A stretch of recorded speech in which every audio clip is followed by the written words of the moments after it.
Hey, God bless. Good to be back here with you once again on our New Life podcast. And it's good. It's really, really good to be here today, Pastor Kerry. I was planning to be with you last Tuesday. I know that we went a different route, and man, I didn't know that my wife was going to give us a little health scare there.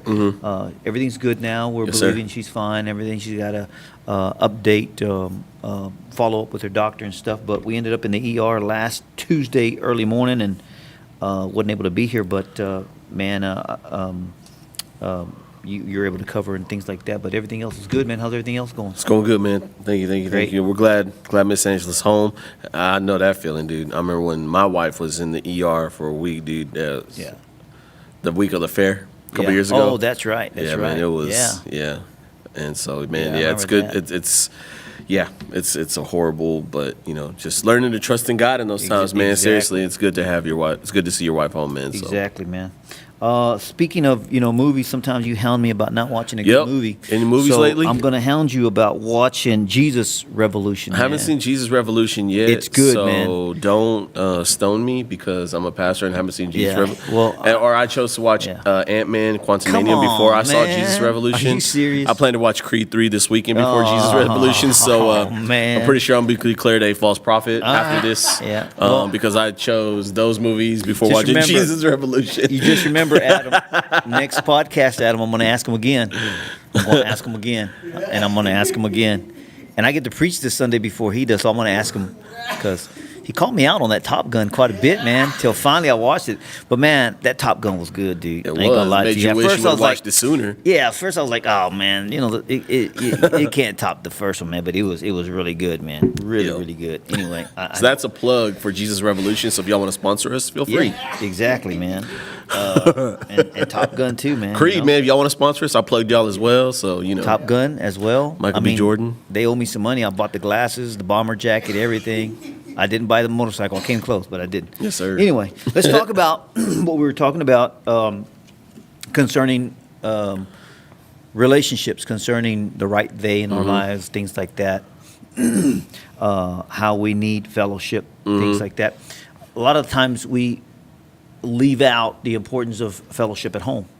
We make a big importance of fellowshipping with God's people, with people of faith, with the church, with getting involved, things like that. All that's necessary, good. Which is important, In fact, yes. I'm talking to some people right now, and man, it's just been a battle for them to get back where they were, and it becomes a stronghold. It becomes something that you think you're in control, but you're not, and it just becomes difficult. But they're noticing, man, I need this fellowship. I need to get back. I need to plug in. But at the same time, at home sometimes, you can have fellowship with everybody else, and there's no fellowship at home. Right. And that's where it gets very dangerous, especially Correct. between husband and wife. And we spoke about how different things can come in play, work, careers, time. In some cases, I've known couples that will raise a family, and then at the end of it all, after everybody's gone, it's the couple again by themselves, and it's like they have nothing to talk about. It seems, and I'm going to use this word not in a rude way, but it seems boring. Yeah. So we don't have children yet, but when we went to C3. Yeah. So we were getting our dog ready, taking him to the dog resort once Yeah. a weekend. Okay. Yeah. Our dog is spoiled, man. Yeah. Yeah. So yeah, and don't go. Oh, they take him to resort. No, that dog needs deliverance. Believe me. Y'all pray for Zeus, man. That German Shepherd is wild. But we were pairing him on Saturdays. We'd take him all day. And I'll never forget when I drop him off first thing in the morning. I come home, dude. It's weird. Yeah. It's quiet Yeah. weird. It was awkward in a sense because he wasn't there and so used to having him around. And so there was a freedom, don't get me wrong. I'm like, hey, man, we can leave doors open and stuff like that. But to an extent, I get what you're saying. Yeah. Because, you get so used to if you don't have that companionship inside that fellowship, when things change, it's like weird all of a sudden. And so it was kind of like, we did our best to take advantage Exactly. of the time that he wasn't there. It's like when we went to C3, it was nice to be able to just be me and my wife Yeah. when we were at the conference. So, It's good, man. yeah. We've been talking about this one scripture that Peter really messed us up on, man. And really dwelling on it. I'll bring it back up, and then we'll start talking about where we left off. But in 1 Peter 3:7, he says these words. He says, "Husbands, in the same way, be considerate as you live with your wives." Considerate means, in the translation, means dwell with them according to knowledge. Which is very, very sharp on Peter's end. In other words, he's not just telling you, "Hey, be considerate as you live with your wives," but he's saying, "Be considerate, but you get some knowledge under you as you live with them." Because we all need knowledge on how to be able to live with each other and still be able to cope with each other. And treat them with respect as the weaker partner and as heirs with you of the gracious gift of life. And we've talked about how the weaker partner, not meaning in a negative sense, but just the way God made us, so that nothing will hinder your prayers. And man, there's nothing that'll hinder your prayers as a pastor when you're trying to pray or get ready for a message or something, and you just had a knockout, drag out, situation with your wife, even if we argue a good way, but if you don't leave with things resolved, it's just there, man. Yeah. It just bugs you. Yeah. So he's talking about this, and we started talking about knowledge and how to live with each other and things like that. And we left off here where we're talking about how it's necessary for marriages to not only know each other, to be able to communicate with each other. That's what we dealt with before, and you can catch that podcast, a couple of them back. But what we can also add is not only not only knowing them, but also we have to accept and honor them as God made them. Correct. Okay, and I think that's very, very. I think if we can learn that from the beginning, it'll help us in our communication. Yeah. Because we can finally say, "Hey, look, this is the bottom line. This is the way God made her. This is the way God made him. Yeah. So I'm going to have to communicate this way, even though I would like to communicate this other way. This is what I'm used to. This is what I understand, but they're just not like that. So I got to communicate differently, and I can't be so hung up on them getting to do it my way or getting them to do it the way I think they should be. We got to accept and honor them Right. as they are. Yeah. Yeah. I heard a preacher one time say that, and I use this sometimes on the pulpit when a couple, young couple comes up and they're getting married, they're at the altar, and there's some things going on through the young man's mind, and that is, or through the young lady's mind, and that is, she's looking at this man she's going to marry, and she's like, yeah, he has some issues, but I can change him, Right. And the young man is standing there like, man, she is so beautiful. She's perfect. I'm just so in love with her. I hope she never changes. So two different thoughts going on as they're at the altar. But here's the bottom line. Sometimes we're so hung up on trying to get them to be like we want them to be. And the bottom line is God's trying to teach us how to honor them as he made them. Yeah. And in a practical way, one of the best ways you can honor your spouse is learning their love language. Yeah. So there's 5 love languages, and there's a book that was written called The 5 Love Languages. I encourage you to check it out. And there's actually read it. You can actually do a test online that says, hey, this is your love language, and you can. Your spouse can find out what her love language is, okay? And so basically, like, my love languages are words of affirmation, and my wife's love language is quality time. Like, those are at the top of the list, okay? Now, for me, quality time, when she said, when I understand quality time, like, oh, you want me to be home, right? So I understand the love language, but a lot of times I fail at executing the love language. There you go. So for me, quality time is, hey, I'm at home sitting down watching the Lakers game while my wife is in the bedroom watching something else. Yeah. In my mind, I'm home. Yeah. That's quality time. That's poor execution on my end There you of go. honoring my wife and her love language. I'm learning, okay, that's not me speaking her love language, Mm-hmm. right? I'm learning. I have to do better Yeah. at executing and speaking that love language, Yeah. right? And so I'm learning, man, in that Yeah. area. It's where, Yeah. like, hey, one of the best ways you can honor your spouse, learn your spouse's love language and then execute it correctly, whatever it is. And it's the same on the opposite end, Yeah. My wife knows that my love language is words of affirmation, which I think all men love to hear from their wives. I told her all the time, I'm like, look, I don't care if people think I'm the worst preacher in the world. If you think I'm doing a good job, I'm cool with it. Yeah. That just does something to me. It boosts my morale, stuff like that. You know what I'm good, saying? man. And so, my wife is learning too. Yeah. His love language is words of affirmation. Yeah. There's times whenever we have gotten into an argument and she'll adjust her words because she understands his love language is words of affirmation. Now, we're not perfect at this. Don't get me wrong. But Sure. we've messed up so many times, but we're learning. And I'm learning how to honor my wife by learning to speak her love language. And again, I'm still trying to get it right. Okay, Sure. I really, truly am.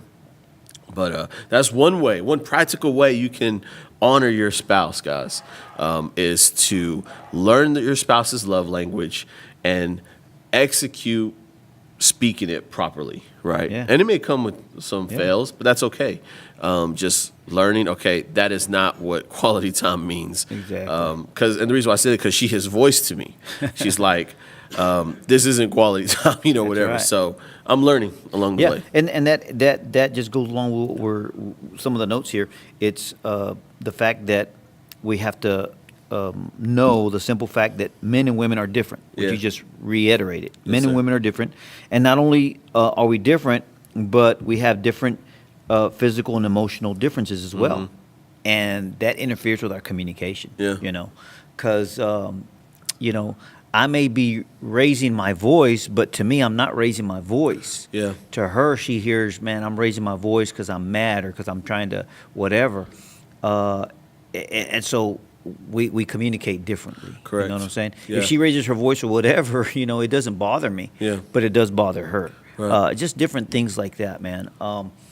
It bothers me when I'm trying to get somewhere, or get some questions answered, or get some direction, and there is no communication back. That just gets on my nerves because I'm just like, well, say something, But to understand, her, yeah. she's still thinking, she's processing, she's Right. gonna think about it for a while, and I want answers now, Mm-hmm. So we've learned to Right. to work on those things and Absolutely. understand that we're different in that, and you can knock yourself out trying to change your spouse, and that's not the way to go about it. Right. There are some changes that we make, that we can learn from each other, that we get better on. But there's also a time where you just gotta know that's just Yeah. how God made them. Yeah. And hey, the bottom line is you chose that too. Yeah. So Yeah. deal with it, man. Yeah. But I think in marriage, one of the things, you said accepting change. I look at Mm-hmm. it as correction. So Scripture talks about accept correction or reject correction. There you go. right? When you accept correction, things will go good. When you Mm-hmm. reject correction, you find yourself on the wrong road, right? And so, like in marriage, specifically talking about fellowship, man, as a husband, I have, it's hard to accept correction as a man. I'm just being honest with you, dude. Like, so when we first got married, there was a way that I did dishes, which was clearly the wrong way. Yeah. When we got married, right? There was my way, and then there was the correct and only way, which is my wife's way, right? Yeah. And so she corrected me on washing dishes. And I had a choice. I could either accept it or reject it. Now, how many know it's a bad idea to reject the correction in those areas from your spouse? Yeah, And so exactly. I've learned, going along with what you said, man, you can either accept correction or reject correction. My wife is the same way. I've been more in the trenches of ministry than she has when we got married. And there was a situation this past Wednesday where I was like, hey, look, again, learning how to talk to my spouse too. I didn't come at her in a rude, yelling way where I was like, hey, look, and I corrected her in something. And she was like, yeah, I'm sorry, I didn't even realize that. And so you Yeah. can either accept correction or reject correction. Yeah. When you learn to accept it and when you address it and you give correction with the right attitude, the right heart, That's right. man, there can be change. Exactly. Right. Yeah. But if your mindset and your motive is a selfish reason Yeah. to manipulate change, that's not going to work. Yeah, man. it's not This is gonna not going to cause. That's going to cause strife in your marriage. So Yeah. One of the examples I made in a preaching that I did on this was how different we are in communication. And I made the iced tea, illustration where, we can be on one side of town before coming back to our side of town here in Lubbock, and my wife sometimes can just say a phrase like, man, iced tea is really good for you, it's a good thing to drink around this time. Well, sometimes a guy, especially a younger guy, may just say, "Oh yeah, no, I heard it's got some good nutritious values," and keep driving home because that's the plan. I The get plan what you're was saying, yeah. we're going home, We're going home, yeah. Well, what she's really saying is she probably wants some iced tea. You know? Yeah. So you get home, and you're at the house, and you park, you go inside, and she's now quiet, Yeah. giving you the cold shoulder. Yep. Kind of upset, and you're like, "Well, what's going on? I mean, we were just fine across town. What's going on?" And she'll say something like, "Well, I wanted an iced tea, and you didn't get me one." Yeah. And she did not say that. Yeah. But she did say that. Yeah. You understand Yeah, that? yeah. It reminds me of this one story of this young preacher who his wife was pregnant, and they went to this place to get food, and the young preacher who was the husband was like, "Hey, are you hungry?" And the woman who was pregnant said, "No, I'm not hungry. I'm okay," and something like that or whatever. And so the young preacher ordered food and was diving in, and the pregnant mom, who was the wife, looked down at her belly and goes, "I guess we're not eating today." Remember that story? Yeah, I remember that story, man. No, the way it went, man. The way it went. I'm gonna tell you, man. Okay, I'm gonna so tell y'all you know who the person I'm talking about is then. So the way it went, man. Back in the day, man, I love Winter Schnitzel, dude. I just something about their chili and their hot dogs, They are good, man. man. And so anyway, I wasn't take care of my health or anything. I just and I drove up, and I wanted 2 whole chili dogs, the whole thing. Yeah. All right. Now I asked her. She was pregnant with my son, and I asked her. I said, "Hey, do you want one?" And she's like, "No, I'll just take a bite of yours." and I said, "No, Story's no, no." about to change, I said, watch. "No." I said, "Uh-oh." Hey man, Adam, you're gonna have to put some doors on these sets, man, because my wife is over here looking at me, man. So I'm saying it right. Am I right so far? Okay, I'm right so far. So anyway, here's the deal. So she said, can I have I'll just take a bite of yours. And I said, no, you don't understand. You don't understand. I want every single bite of my 2 chili dogs, all right? Because I even scraped the chili off of that wrapper. Yeah, I get it. So if you don't have a Winter Schnitzel in your town and you're listening to this, man, you've got to get to Lubbock and get a Winter Schnitzel. I think they have one in Austin. Other than that, I don't know where they have one in San Angelo. I don't know anywhere else they have one. But anyway, so she's like, no, that's fine. I don't want anything. I said, okay. I should have ordered 3. I should have just ordered 3. Lesson learned. So anyway, I got them, and so I dive into the first one, dude, and she just looks down at her belly and she's like, she's talking to Aaron. She's like, "Well, Aaron, I guess we're not going to get none."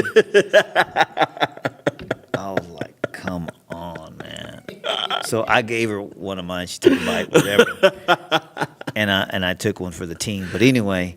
But we got to communicate better. Yeah, man. you learn. You learn, right? You learn. Yeah, you've learned over the years, right? Yeah. Now I'm just like, Yeah. hey, I'll get one. You can have it if you want it. Yeah, It don't matter. You've learned to share. We've learned, man. We've learned. But with that, Miss Angela exits the room. Yeah, no, like she he's said- told she- the story right. Yeah, she made sure.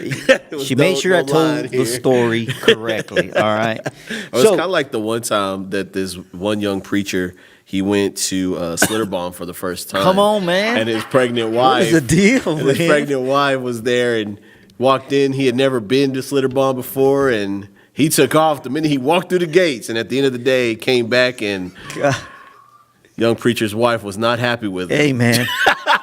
because he bailed on her. Hey, man. So I didn't know we were gonna do a clip. I didn't know we were I gonna just do. said young preacher, man. I didn't say it was you. I didn't know we were gonna do a whole session on dumb ways to die.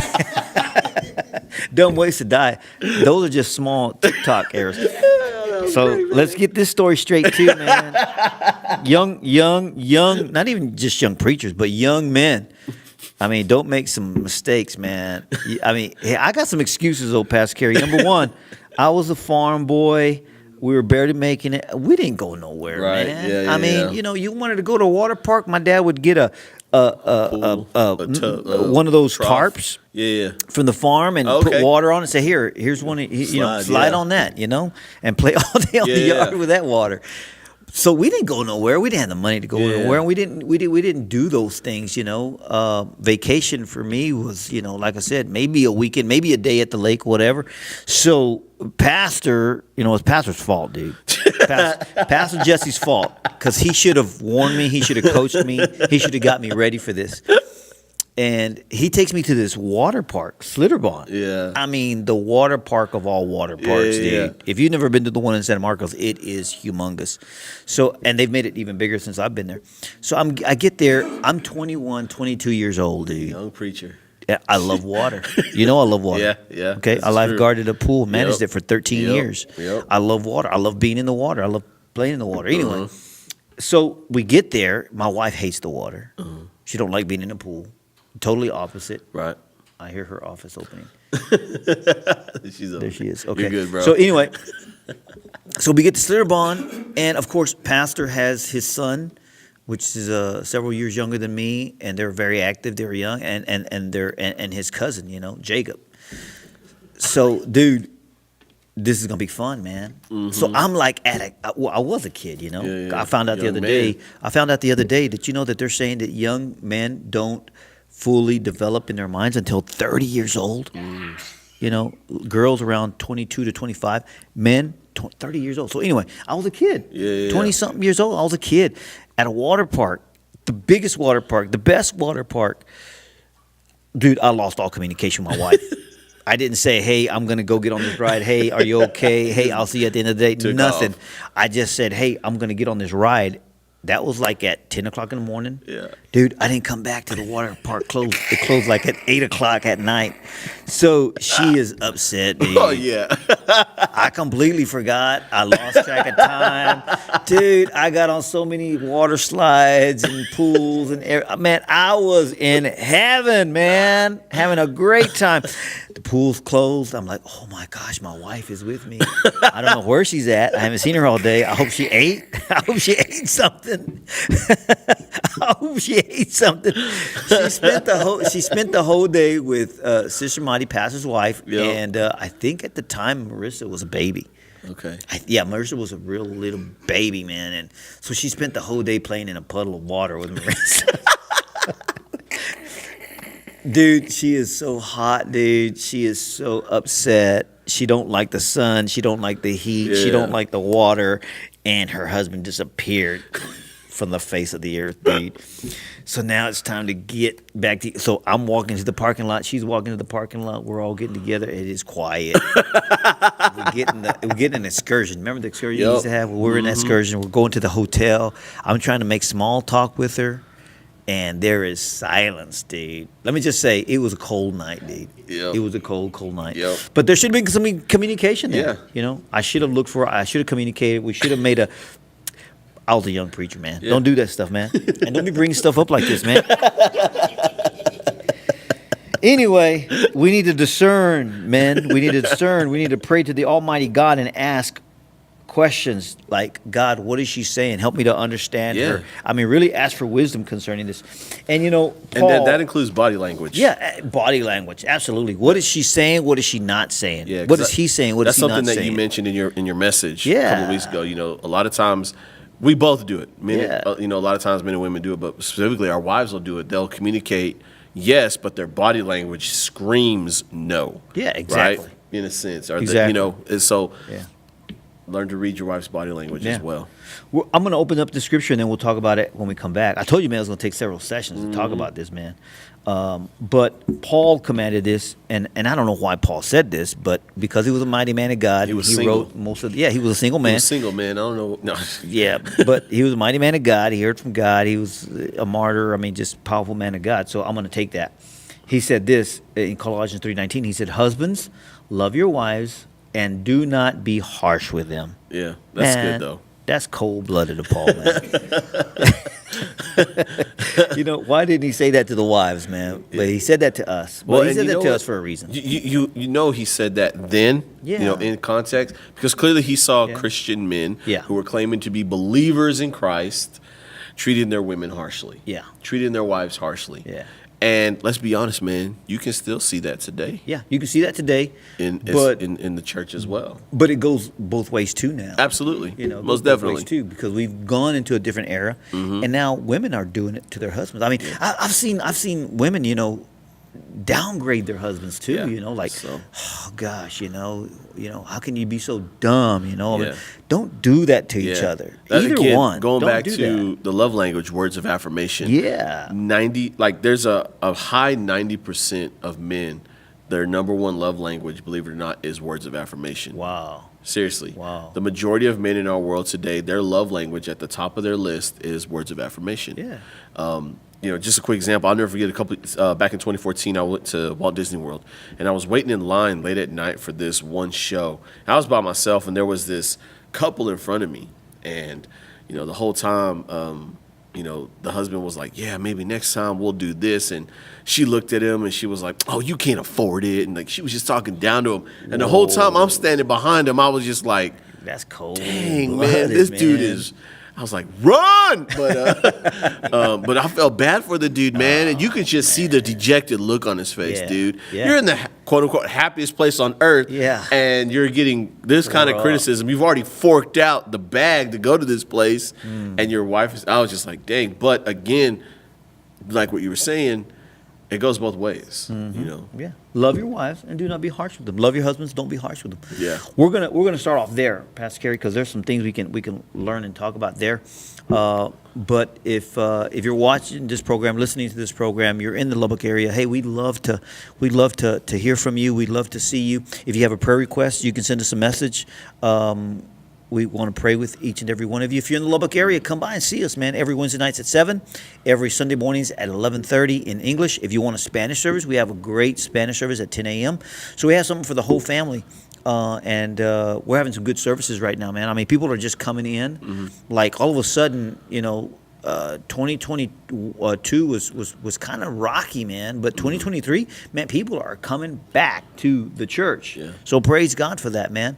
And we invite you to come out. If you're not going to a local church and you're not from the Lubbock area, hey, man, go back to your church. Go back to church. It's time to get back. It's time to get back in the Word and learn and fellowship.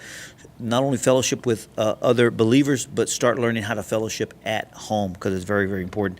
And before I give it over to Pastor Kerry and he closes up, those of you that are from here, from our church, if you love your one of your pastors here, man, you'll bring him a Winter Schnitzel chili dog. One, just one. That's all I'm asking. Because I'm still, that was back in 1997, man. I still didn't recuperate from losing out on a couple of bites of that chili dog. But anyway, if you love your pastor, man, bring him a chili dog, man. Thank you guys so much for tuning in. We hope you enjoyed today's episode, man. Hope made you guys laugh and learn at the same time. You can catch, if you have not subscribed to us on Apple Podcasts, Google Podcasts, or Spotify, go ahead and subscribe. That's where you can check out all the podcasts that we upload every single week. In Spanish, we do one on Tuesday. Thursday, we upload ours in English. So, man, get on those 3 platforms. You can listen to those. You can listen on those platforms. If you want to visually see it, when we record it like now, Thursday nights, 7 p.m. We stream it live on YouTube and Facebook.